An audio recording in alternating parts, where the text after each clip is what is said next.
সুগন্ধি পখিলাৰ কবি হীৰেন ভট্টাচাৰ্যদেৱৰ এটি কবিতা। কবিতাৰ শিৰোনাম মোৰ দেশ। মোৰ প্ৰাণৰো প্ৰাণৰ, মোৰ গানৰো গানৰ মোৰ দেশ। মোৰ প্ৰতিটো কামে, মোৰ প্ৰতিটো চিন্তাই এই দেশৰ বুকুত ৰচে হয় সোণোৱালী ভৱিষ্যতৰ সপোন। মোৰ জীৱনৰ আহে আহে, মোৰ যৌৱনৰ কোহে কোহে সেই সপোনৰ কল্লোল। দেশে দেশে দেশ আছে, এনে বহু দেশৰ অৰঙে দৰঙে মই ঘূৰিছো। বহু বন্ধুৰ সতে হাতে হাতে হাত ধৰি ফুৰিছো। কেতিয়াবা সাগৰ পাৰত, কেতিয়াবা খেজুৰ তলত, নতুবা পাহাৰ তলিত কণ্টেক জিৰাইছো।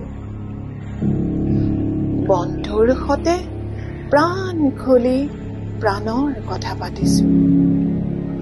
তাৰ পিছত আকৌ আৰম্ভ কৰিছো নতুন যাত্ৰা। এনে বহু যাত্ৰাৰ শেষ মোৰ দেশ। যাৰ বুকুৰ উমে মোক দিছে ভাল পোৱাৰ আনন্দ, যৌৱনৰ প্ৰাচুৰ্য, জীৱনৰ নতুন অৰ্থ।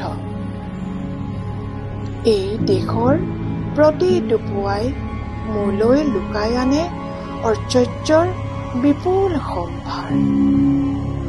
প্ৰতিটো সন্ধিয়াই বৈ আনে স্নিগ্ধ ফুলৰ সুবাস। প্ৰতিটো ঋতুৱে মোক দি যায় জীৱনৰ আশীৰ্বাদ। এই দেশৰ বাবে মই জীয়াই আছো। এই দেশৰ বাবে মই জীয়াই থাকিবলৈ মৰণ পণ কৰিছো।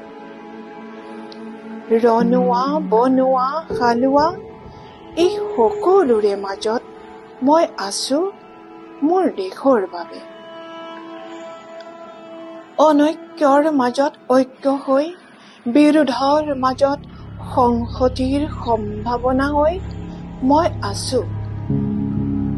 জীৱনে মৰণে, শয়নে সপোনে এই দেশৰ আহ্বান মই শুনিছো।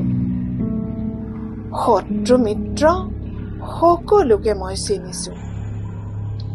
সিহঁতৰ অন্তৰ মই বিশ্বাসেৰে জিনিছো। শান্তিৰ চৰাইজুৰিক আজলি ভৰাই মই দিছো ভঁৰালৰ এমুঠি ধান, পৰাণৰ একোটি গান।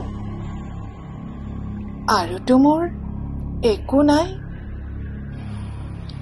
মোৰ দেশ, মোৰ কল্লোলিত সপোনৰ উত্তাল তৰংগই মোক লৈ যায় গভীৰৰ পৰা গভীৰতৰলৈ, আদৰ্শৰ কঠিন পৰ্বতমূললৈ।